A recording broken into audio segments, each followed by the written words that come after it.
News కు స్వాగతం. ముందుగా హెడ్లైన్స్. పహల్గాం ఉగ్రదాడిపై ప్రధానికి రాహుల్ లేఖ. పాక్కు అనుకూలంగా మాట్లాడితే అక్కడికే వెళ్లిపోండి పవన్ కళ్యాణ్. చంద్రబాబు చేస్తున్న విధ్వంసం అంతా ఇందా కాదు వైఎస్ జగన్. మావోయిస్టు పార్టీ ట్రాప్లో భద్రతా బలగాలు. జమ్మూ కాశ్మీర్లోని పహల్గాం ఉగ్రదాడి నేపథ్యంలో ప్రధానమంత్రి నరేంద్ర మోదీకి ఏఐసీసీ అధ్యక్షుడు మల్లికార్జున్ ఖార్గే లోక్సభలో ప్రతిపక్ష నేత రాహుల్ గాంధీ లేఖ రాశారు. అత్యవసరంగా పార్లమెంటు ఉభయ సభల ప్రత్యేక సమావేశాన్ని ఏర్పాటు చేయాలని లేఖలో కోరారు. వీలైనంత త్వరగా ఏర్పాటు చేసి ఉగ్రవాదానికి వ్యతిరేకంగా భారతదేశం ఎల్లప్పుడూ కలిసి నిలబడతామని చూపించాలని ఆ లేఖలో రాహుల్ కోరారు. పహల్గాం ఉగ్రదాడిలో ప్రాణాలు కోల్పోయిన 26 మందికి నివాళులర్పించేందుకు సమావేశం ఏర్పాటు చేయాలన్నారు. ఇటువంటి సంఘటనలు పునరావృతం కాకుండా భారత పార్లమెంట్ సాక్షిగా తీసుకోవాల్సిన చర్యలపై చర్చించాలని లేఖలో తెలిపారు. మావోయిస్టు పార్టీ ట్రాప్ భద్రతా బలగాలు పడినట్లు తెలుస్తుంది. కర్రగుట్టల చుట్టూ ఐఈడీలను ఏర్పాటు చేశామంటూ 2 వారాల క్రితం మావోయిస్టుల లేఖ విడుదల చేశారు. ఈ క్రమంలో కర్రగుట్టలను భద్రతా బలగాలు చుట్టుముట్టాయి. గత 9 రోజులుగా సెర్చ్ ఆపరేషన్ జరుగుతుంది. అయినా మావోయిస్టుల ఆచూకీ లభ్యం కాలేదు. ఎట్టకేలకు బంకర్ను గుర్తించారు. భద్రతా బలగాల రాక పసిగట్టిన మావోయిస్టులు మకా మార్చారు. కర్రగుట్టలో 10ల సంఖ్యలో గుహలున్నాయి. దీంతో భద్రతా బలగాల సెర్చ్ ఆపరేషన్ సవాల్గా మారింది. కర్రగుట్ట నుంచి మావోయిస్టులు తప్పించుకున్నట్లు నిఘా వర్గాలు అనుమానం వ్యక్తం చేస్తున్నాయి. జేఎన్టీయూ ఆధ్వర్యంలో నిర్వహించే ఏపీ ఈసెట్ 2025 పరీక్షల షెడ్యూల్ ఈ రోజు విడుదలైంది. మే 6వ తేదీన ఏపీ ఈసెట్ పరీక్షను నిర్వహించనున్నారు. మే 6వ తేదీన 2 విడతలుగా ఏపీ ఈసెట్ పరీక్ష నిర్వహణకు షెడ్యూల్ విడుదలైంది. ఈ సందర్భంగా JNTU Anantapur vice chancellor Sudarshana Rao మాట్లాడుతూ ఏపీ ఈసెట్ పరీక్షలకు అన్ని ఏర్పాట్లు పూర్తయ్యాయని తెలిపారు. కేసీఆర్ సభతో పోల్చుకుంటున్నారా? పిల్ల కాకులు. మా సభలో పల్లీలు ఐస్ క్రీంలు అమ్ముకోవడానికి వచ్చినంత మంది వస్తారు. కాంగ్రెస్ సభకు ఒకడే నాయకుడు. మాట్లాడి సభ పెట్టే దమ్ముందా కాంగ్రెస్ నాయకులకు? జగదీష్ రెడ్డి. గంత మందితో పెట్టిన సార్ అలా సభల మొక్కలకి ఎవరు చూసి వస్తారట? ఎవరు పేరు పెడతారట? ఎవరు చూసి వస్తారట? ఎవరు ముఖ్య అతిథి? దానికి మా లెక్కనే ఒక్కరినే మాట్లాడి పంపేమని ఎవడో ఒక్క సభ పెట్టి ఈయన మండలంలో పెడతారా, ఒక గ్రామంలో పెడతారా?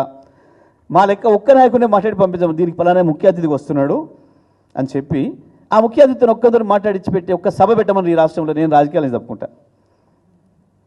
నేను కూడా ఆ సభకు వచ్చి దండం పెట్టి వస్తా.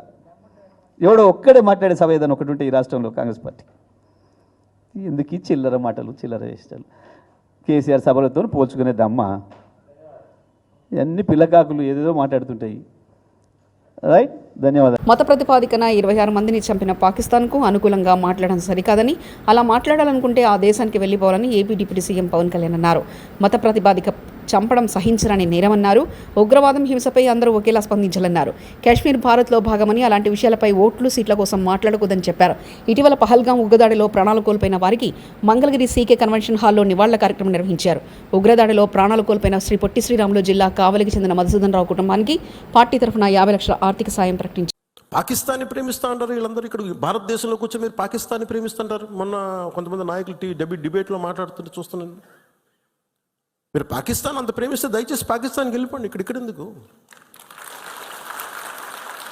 పాకిస్తాన్ మీద మీకు అంత ప్రేమే ఉంటే ఇది మాట్లాడుతున్న పని ఏదైనా వీళ్ళందరూ కూర్చొని కాంగ్రెస్ నాయకులు వీళ్ళందరూ కొంతమంది ఎమ్మెల్సీలు కూడా ఉన్నట్టుగా అనిపించింది నాకు చూస్తుంటే. ముఖ్యంగా సౌత్ నుంచి ఉన్నారు కొంతమంది సీనియర్ కాంగ్రెస్ నాయకులేం. కాంగ్రెస్లోనే విభేదం ఉంది. మేము వెళ్ళిపోతే మీరు పాకిస్తాన్ని, మీరు భారతదేశంలో దాడి జరిగినప్పుడు భారతదేశానికి నిలబడాలి తప్ప పాకిస్తాన్కి నిలబడతాం మీరు సెక్యులరిజం అంటే అది ఏ ససేమిరా ఎవరు ఒప్పుకోరు. ఇక్కడ పోయిన ప్రాణాలని మనం ఎలాగ తిరిగి తీసుకురాలేము. పెద్ద ఎర్నింగ్ మెంబరు చనిపోయాడు కుటుంబంలో, మధుసూదన్ గారి కుటుంబంలో. సో మనందరి తరపున, మీ అందరి తరపున, పార్టీ తరపు నుంచి ఆయనకి ఒక 50 లక్షల రూపాయలు ఆయన కుటుంబానికి అందజేస్తున్నారు. నాకు ఎప్పుడు సీఎం చంద్రబాబుపై వైఎస్ఆర్సీపీ అధినేత మాజీ సీఎం వైఎస్ జగన్మోహన్ రెడ్డి ధ్వజమెత్తారు. రాష్ట్రంలో చంద్రబాబు చేస్తున్న విధ్వంసం అంతా ఇంతా కాదంటూ మండిపడ్డారు. వైఎస్ఆర్సీపీ జిల్లా అధ్యక్షులతో ఆయన సోమవారం సమావేశమయ్యారు.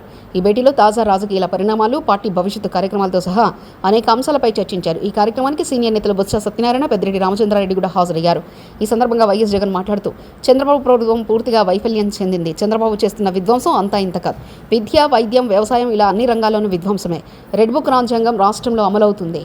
విచ్చలవిడిగా అవినీతి జరుగుతుంది. వీటిని ప్రజల్లోకి బాగా తీసుకెళ్లాలని సూచించారు. తిరుమల శ్రీవారిని టీమిండియా మాజీ క్రికెటర్ శ్రీశాంత్ దర్శించుకున్నారు. మంగళవారం వీఐపీ ప్రారంభ విరామ దర్శన సమయంలో ఆయన కుటుంబ సభ్యులతో కలిసి స్వామివారి సేవలో పాల్గొన్నారు. తిరుమల తిరుపతి దేవస్థాన అధికారులు శ్రీశాంత్కు స్వాగతం పలికి దర్శన ఏర్పాట్లు చేశారు. దర్శనానంతరం అధికారులు ఆయనకు స్వామివారి తీర్థప్రసాదాలను అందజేశారు. See Suryavanshi, it's always good to see an youngster coming, and that only a 14-year-old.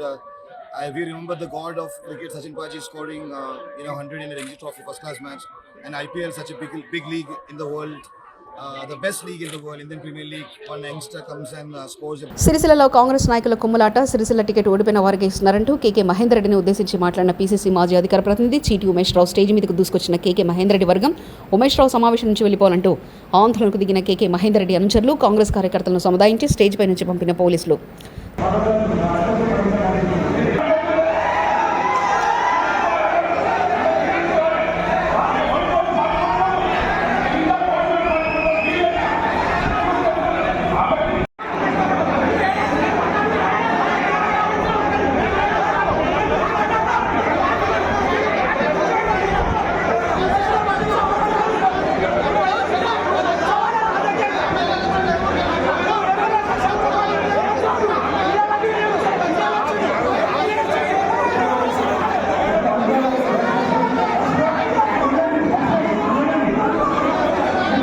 SV university పరిపాలనా భవన్ ముందు ధర్నా నిర్వహించి అనంతరం మీడియాతో మాట్లాడుతున్న కేంద్ర మాజీ మంత్రి కాంగ్రెస్ పార్టీ సీనియర్ నాయకులు చింతామోహన్. అంటే తిరుపతి రాజధాని నగరం కావాలని ఎన్జి రంగా గారు, తరిమల్ నాగరెడ్డి గారు అప్పుడు ఉన్నటువంటి ప్రజలందరూ డిమాండ్ చేశారు.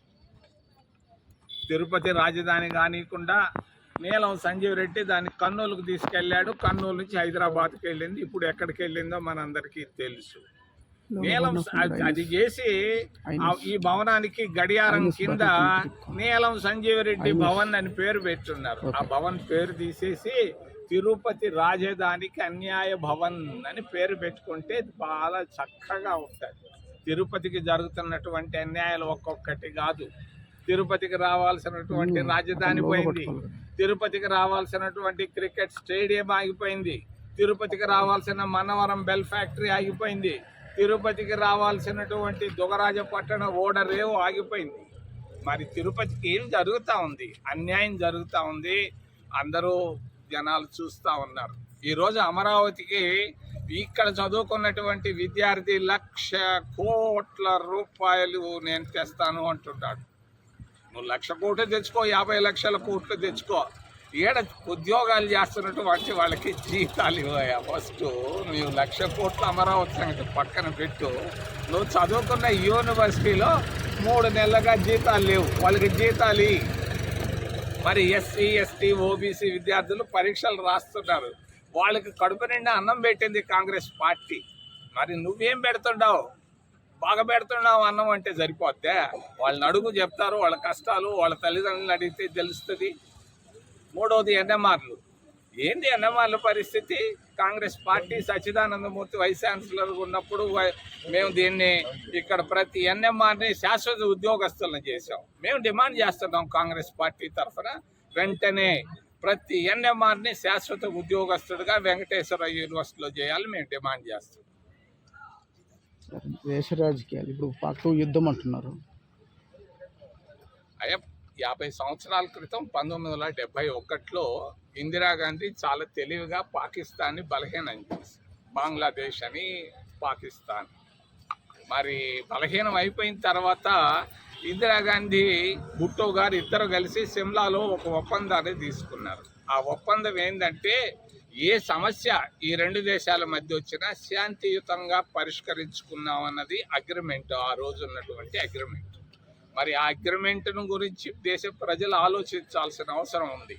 అణుబాంబులు వేసుకొని నష్టాలు అటు ఇటు గురి కాకుండా శాంతియుతంగా ఇందిరాగాంధీ విధానాన్ని ఫాలో కావడం ప్రస్తుతానికి దేశానికి మంచిది, ప్రపంచానికి కూడా మంచిదని తెలియదు. ఎన్నాళ్ళు ఇంకా శాంతిగా ఉండమంటారు? అంటే వాళ్ళు దాడి చేస్తుంటే దాడి చేయించుకుంటున్నారు. దాడి ఎందుకు జరుగుతూ ఉంది? దీనిపైన రీసెర్చ్ చేయాలి వెంకటేశ్వర యూనివర్సిటీ, అన్ని యూనివర్సిటీలు. అది తెలుసుకోకుండా భూభారతి చట్టం అవగాహన సదస్సులో కలెక్టర్ క్రాంతి వల్లూరు, నారాయణఖేడ్ ఎమ్మెల్యే సంజీవ్ రెడ్డి, అదనపు కలెక్టర్ మాధురితో పాల్గొన్నారు. భూ సమస్యల పరిష్కారమే లక్ష్యంగా రాష్ట్ర ప్రభుత్వం కొత్తగా ప్రవేశపెట్టిన భూభారతి చట్టంపై రైతులు పరిపూర్ణమైన అవగాహన ఏర్పరచుకోవాలని కలెక్టర్ క్రాంతి వల్లూరు సూచించారు. ఈ చట్టంలోని అంశాలపై గ్రామాలలో విస్తృతంగా చర్చిస్తూ తోటి రైతులకు అవగాహన కల్పించాలని పిలుపునిచ్చారు. మంగళవారం నారాయణఖేడ్ పట్టణంలో ఏర్పాటు చేసిన భూభారతి చట్టం అవగాహన సదస్సులో స్థానిక శాసనసభ్యులు సంజీవ్ రెడ్డి, అదనపు కలెక్టర్ మాధురులతో కలిసి కలెక్టర్ పాల్గొన్నారు. ఈ చట్టంలో అధికారాల వికేంద్రీకరణ, పౌతి కోసం నోటీస్ విధానం, సత్వర న్యాయ సేవలు అందుబాటులో ఉన్నాయన్నారు. ఈ చట్టంతో భూ సరిహద్దుల మధ్య గొడవలు ఉండవని, భూమికి భూదార్ ఆకాంక్షలు, రేఖాంక్షలతో పక్కాగా హద్దులు, భూపటం ఏర్పాటు చేసుకోవచ్చన్నారు. రైతులు భూమాతను నమ్ముకోవడం జరుగుతుందని తెలిపారు. అలాంటి భూములను హక్కులు లేదా గతంలో చాలా ఇబ్బందులు పడ్డారని తెలిపారు.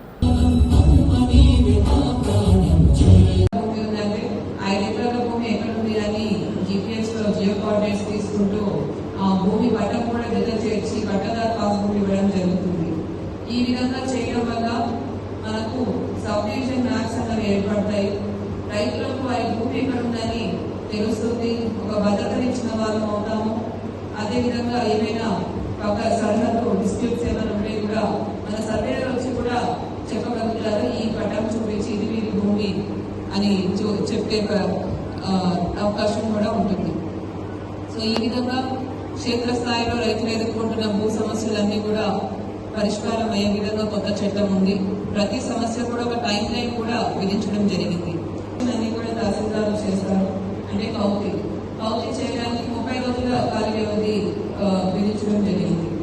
30 రోజుల్లో తహసీల్దార్ కౌతి చేయకపోతే ఆటోమేటిక్ సక్సెషన్ అన్నది అవుతుంది.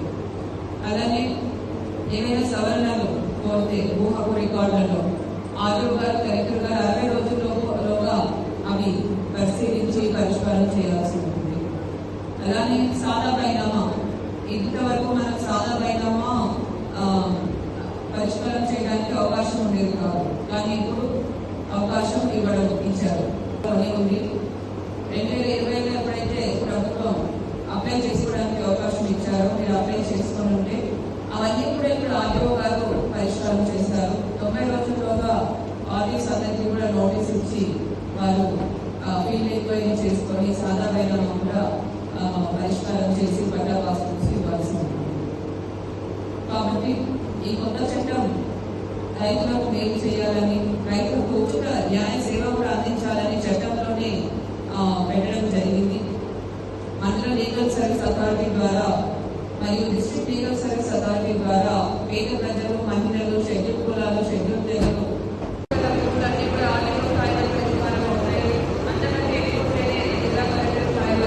భారతదేశంలోని జమ్మూ కాశ్మీర్ పహల్గాంలో పాకిస్తాన్ కుక్కలు జరిపిన మారణ హోమాన్ని నిరసిస్తూ సోమవారం రోజున సాయంత్రం మోర్తాడ్ పట్టణంలో ప్రధాన వీధుల గుండా పాకిస్తాన్కు వ్యతిరేకంగా నినాదాలు చేస్తూ పెద్ద ఎత్తున కొవ్వొత్తుల ర్యాలీ నిర్వహించడం జరిగింది.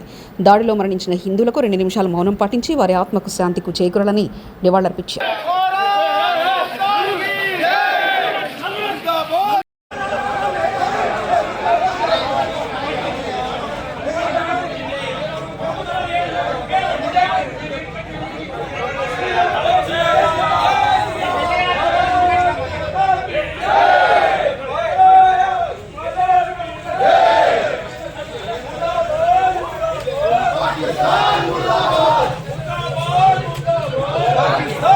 పట్టణంలోని శంకరమఠంలో friends fine arts association, Rotary, దసిగిపేర్ రాజు మ్యూజిక్ అకాడమీ సంయుక్త నిర్వహణలో వాగ్గేయకారులు శ్రీ శ్యామశాస్త్రి 263వ జయంతి ఉత్సవం జరిగింది. ఈ సందర్భంగా శ్రీ కామాక్షి అమ్మవారికి శ్యామశాస్త్రికి పూజలు నిర్వహించారు. అనంతరం శ్యామశాస్త్రి భైరవి రాగంలో కామాక్షి దేవిని స్తుతిస్తూ రచించిన స్వరజతిని కళాకారులు గోష్ఠి గానం చేశారు.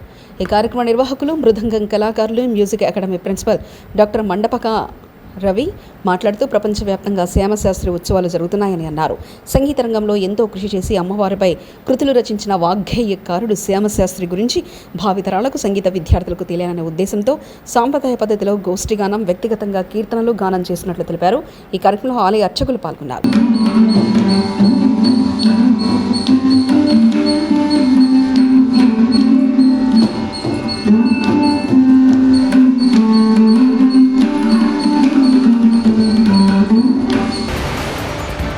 పహల్గాం ఉగ్రదాడిపై ప్రధానికి రాహుల్ లేఖ. పాక్కు అనుకూలంగా మాట్లాడితే అక్కడికే వెళ్ళిపోండి, పవన్ కళ్యాణ్. చంద్రబాబు చేస్తున్న విధ్వంసం అంతా ఇందా కాదు. వైఎస్ జగన్. మావోయిస్టు పార్టీ ట్రాప్లో భద్రతా బలగాలు. ఇవి బులెటిన్ విశేషాలు.